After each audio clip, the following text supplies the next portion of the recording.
Going beyond the headlines.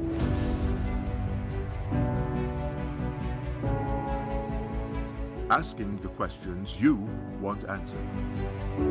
Exploring government policies and how they impact you. We are delving deeper.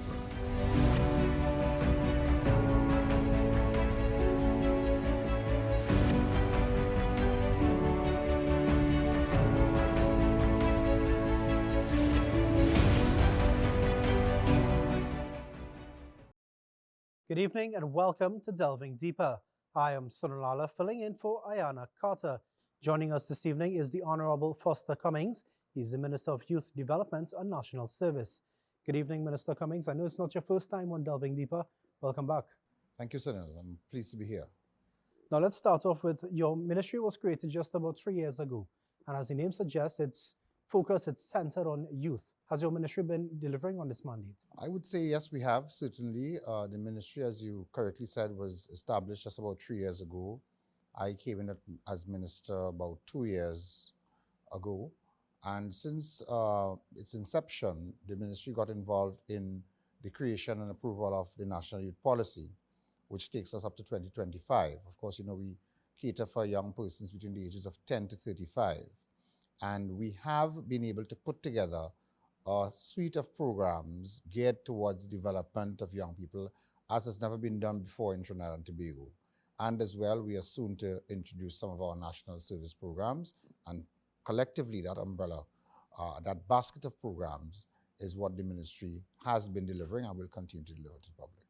Now, we've seen a number of programs geared towards young entrepreneurs, such as the Youth and Agriculture programs, the YAP, the Youth and Agri Shade House Project, the Youth Aquaculture Project.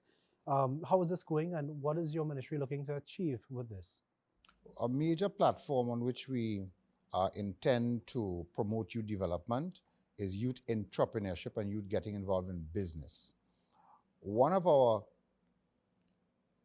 programs that we have put a lot of emphasis on is the Youth in Agriculture initiatives.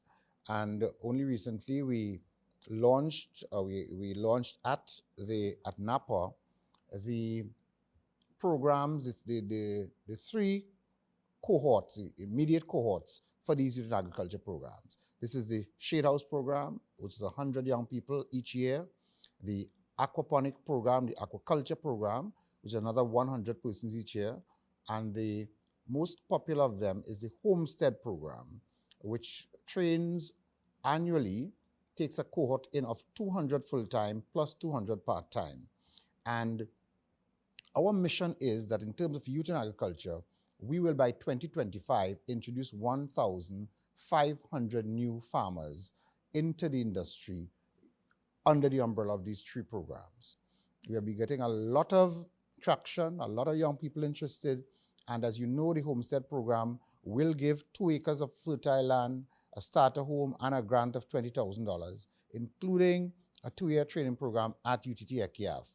The Shade House program is being done in conjunction with UWI, and it's for protected agriculture under shade houses. We borrowed that program from the Cooperative Republic of Guyana, and we intend over the next 3 years to train 300 young persons in that area, another 200 in aquaculture. That program is also being done in conjunction with UWI. But in terms of youth entrepreneurship, it does not stop there. NEDCO falls under this ministry, and we as a government has approved a lot of programs under NEDCO.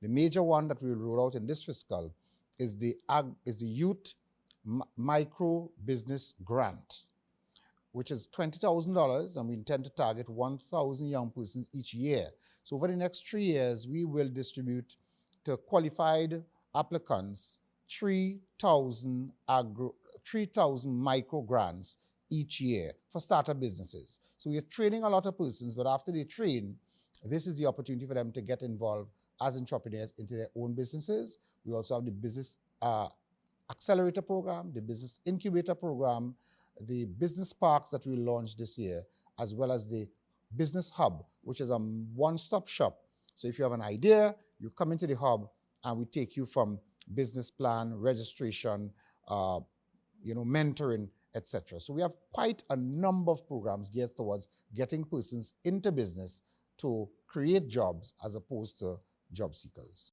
We always hear about, diversification and agriculture, putting resources towards agriculture, and these programs are obviously doing that. Definitely, because we intend to work towards reducing our food import bill, growing a lot of local food and healthier foods, because of course we want to encourage better diet and healthier lifestyles as well. So as we talk about all these agricultural programs, how has the collaboration with the Ministry of Agriculture gone? The Ministry of Agriculture and the Ministry of Youth Development works in close collaboration to execute these programs. As a matter of fact, in the Homestead program, the lands that we are accessing are state-owned lands, which all fall under the Ministry of Agriculture, in addition to which with the extension officers will also be giving support to these young farmers afterwards, assist them in areas such as soil testing and advising them on what best crops to plant. NAMDEVCO, which falls under the ministry, will also be assisting them in terms of accessing markets. The agro-processing aspect of our programs will all be done in conjunction with the Ministry of Agriculture. And in addition to that, the Agricultural Development Bank they will also have access to the Agricultural Development Bank for expansion of their farms and so forth. And so it is very close collaboration between the both ministries. You did mention that you're trying to get at least 1,500 farmers by 2025. How is this progressing? How many farmers? How close are you to that target? Well, from the Homestead program, we intend to have 1,000. So far, we have 600 of that 1,000 already in training, and we'll take in February another 200, and then in September of next year, another 200, and that will take us up to 1,000 in the Homestead program. In the Shade House program, we currently, we just about to graduate 100. We are about to take in a cohort of another 100, and in September of next year, that's another 100, will take us to 300 in the Shade House program. And then in the aquaculture program, we currently have a cohort of 100, and we will take another cohort in next year of 100. So collectively, that's how we get to our 1,500 by 2025. Tell us about some of your other initiatives over the past year and any challenges. Well, we have been focusing on skills training towards employment, because in paying attention to what are some of the major concerns that our young people face, it would be underperformance in education, it would be unemployment, deviant behavior, and therefore, whatever we do, we try to make sure that we can work it in such a way that it gives a level of empowerment to the young person, so they can either become more marketable in terms of employment, or they can get involved in their own business. So many of our programs, our training programs, are geared towards that. We have had some discussions with the various industry leaders, in the construction sector, in various areas, and therefore we plan our training in keeping with filling particular voids in the various sectors across the country, one of which is the construction sector. We have a very robust program of training heavy equipment operators, crane operators, bulldozers, skid steer, backhoe, excavators, etc.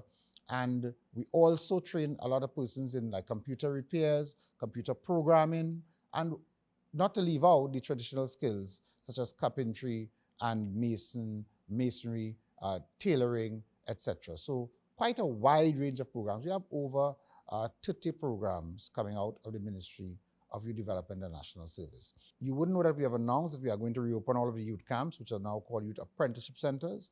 So we do also have apprenticeship training programs that after you train, you get the opportunity to move into a place of employment, so you get that hands-on experience. We also have the non-residential centers that we're currently refurbishing, and that will give persons within the community who many of them may not have the resources to travel to far distances to access training, localized community kind of training, so that they can equip themselves to achieve all that I've pointed out earlier.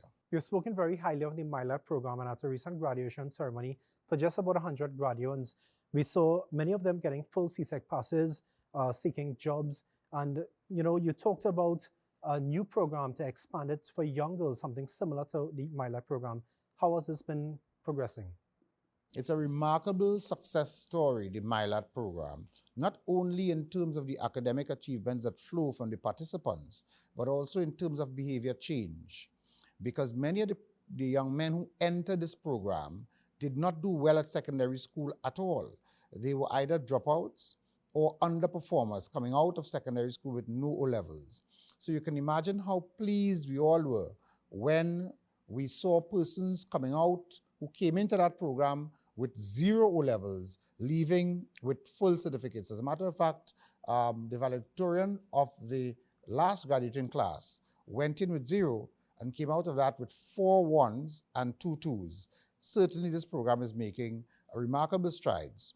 And as I did mention at that graduation, we do intend to launch a pilot program for the young ladies that will come off in this fiscal, and therefore we will be able to see young ladies in similar circumstances access a similar program and show the similar level of success. Talking about the MyLab program, any plans to expand that to Tobago?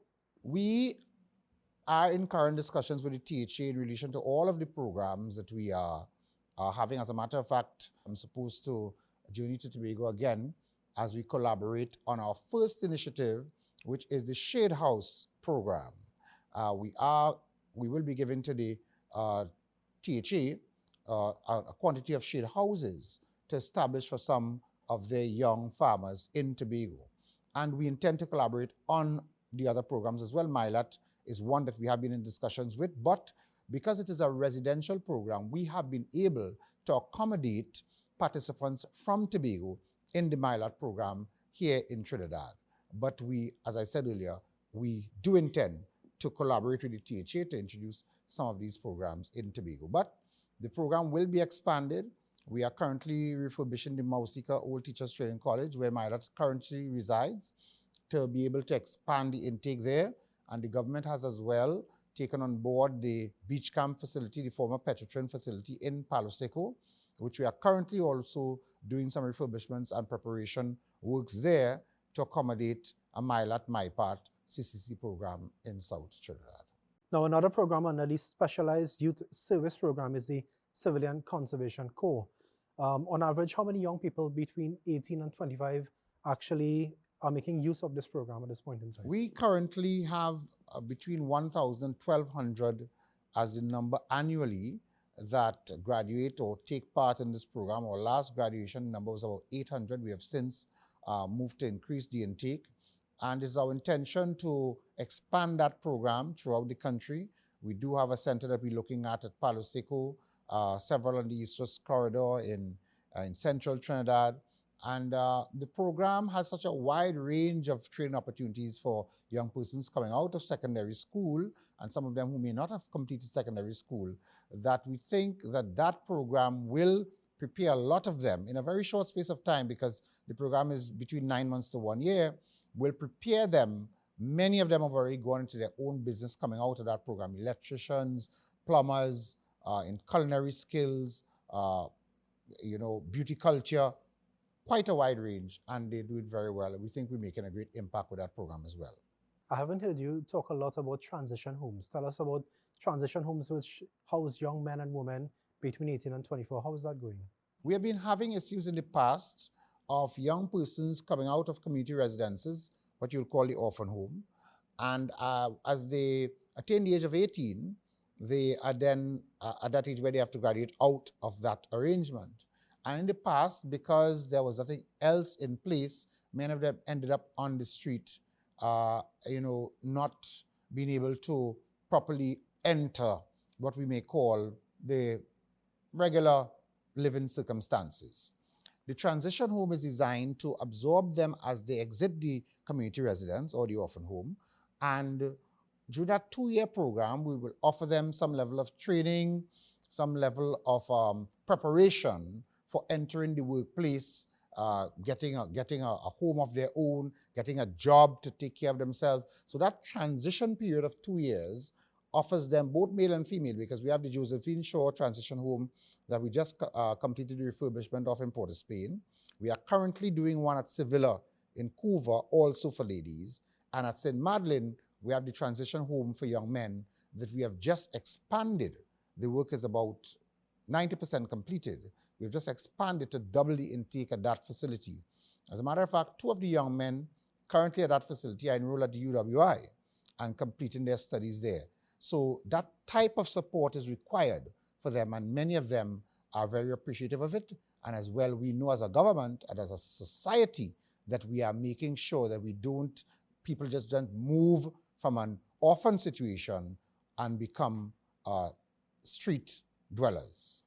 We've spoken about many of these programs, MyLAT, CCC, the YAP, the Youth Agriculture Shade House Project, the Youth Aquaculture Project. Tell us about how are these impacting crime and ensuring that crime is reduced in the future?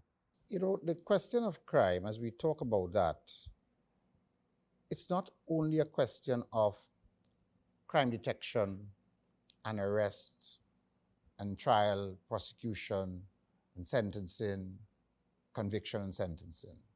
It's a question of how do we provide hope and opportunity for young people, many of them who have become targets for gang leaders and persons who are intent on living a life of crime, but not only living a life of crime on their own, but recruiting others who they consider vulnerable to aid them in that regard. So that the more persons that we train, the more persons that we attract off the street into our training programs, it would suggest that it would be a smaller number available to the criminal element to recruit. We intend over the next 2 to 3 years to touch the lives directly of at least 10,000 of those young persons. And of course, indirectly, we will touch many more, because I'm speaking about the programs coming out, for instance, that fall under the Ministry of Youth Development. But we have many programs under the Ministry of Trade and Industry. We have programs under the Ministry of Education in very large number. We have programs under the Ministry of Agriculture. That is the Youth Incentive Grant, up to $100,000 for persons wanting to get involved in innovation and expanding their current agricultural pursuits. And therefore, programs under the Ministry of Public Utilities. So if you were to put together all of the programs that fall under the various ministries of the government, you would certainly be able to multiply that number by at least 10. But in terms of what we are doing, the Homestead program, the aquaculture program, the Shade House program, the MyLAT, the MyPart, the CCC, the heavy equipment operation, the CRISP, which is the air condition and refrigeration program, the carpentry, the masonry, the computer repairs and refrigeration, all of the training programs put together, the business accelerator program, the small business grant program, the small business loans from NEDCO, all of these put together, we will be able to touch the lives of tens of thousands of young persons who are all productive young people in this country and want to do better for themselves. Because at the end of the day, Sunil, it starts with you. It starts with the young person wanting to make a difference.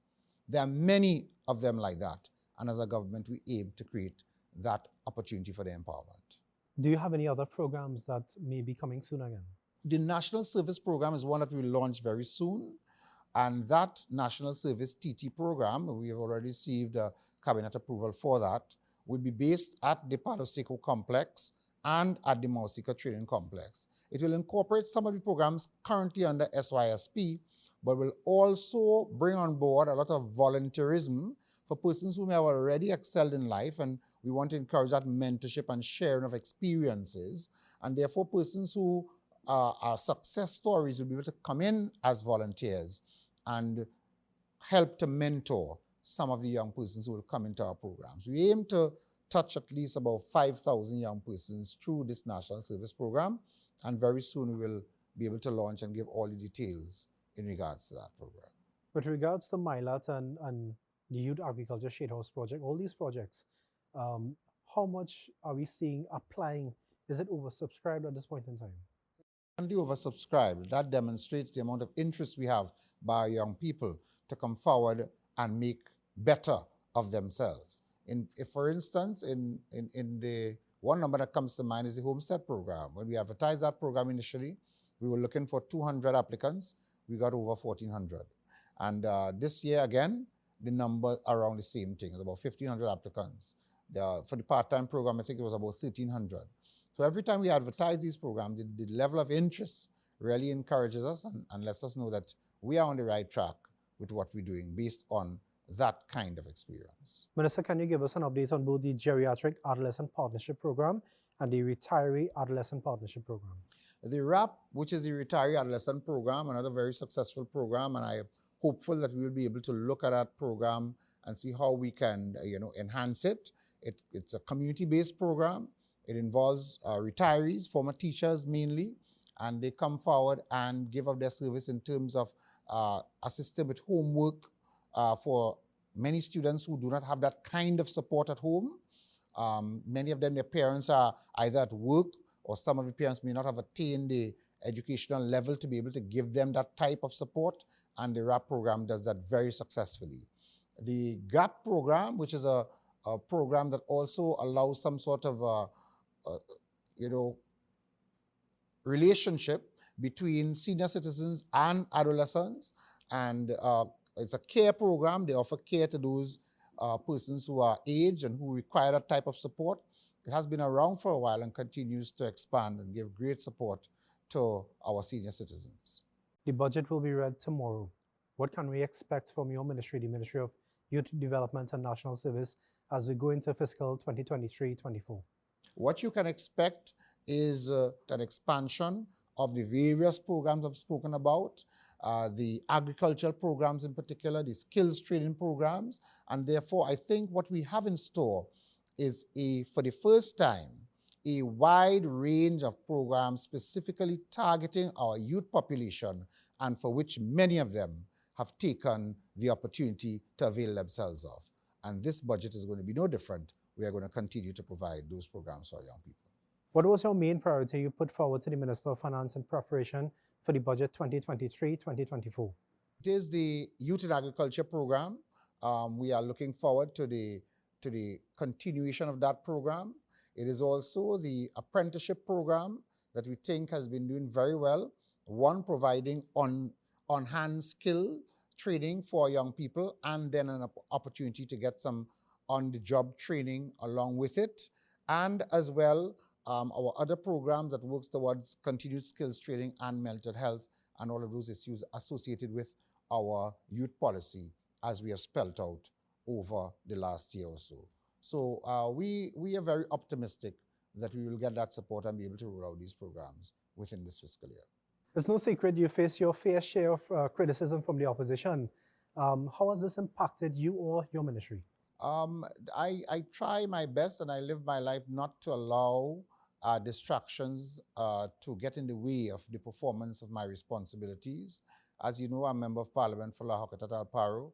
I think if you talk to my constituents, they'll tell you certainly that they are pleased with the work that we have been doing there. The Ministry of Youth Development has been at the forefront of delivering what we have been asked to do, and we will continue to do so and not be distracted by any empty noises coming out of other places. Minister, your final thoughts? I would like to say to the youth population of Trinidad and Tobago that it all starts with you. The government will do its part, but you have to be determined that you want to be a success, that you want to be a better person, that you want to be the best you can be. We will facilitate, we will hold your hand to assist you in getting there, but the first step starts with you. To all our young people, take advantage of the opportunities that are available now. Be the best that you can be here in Trinidad and Tobago. Minister, you preach like I'm one of the youths here, but thank you very much for joining us on Delving Deeper. I'm sure it's not your first time here, and it's definitely not going to be your last. I look forward for every opportunity to share this good news with our young people, and certainly I'll be most happy to join you all at any opportunity that you invite me. Join us at the same time next week for another episode of Delving Deeper. I am Sonolala, and on behalf of the entire crew, have a great night.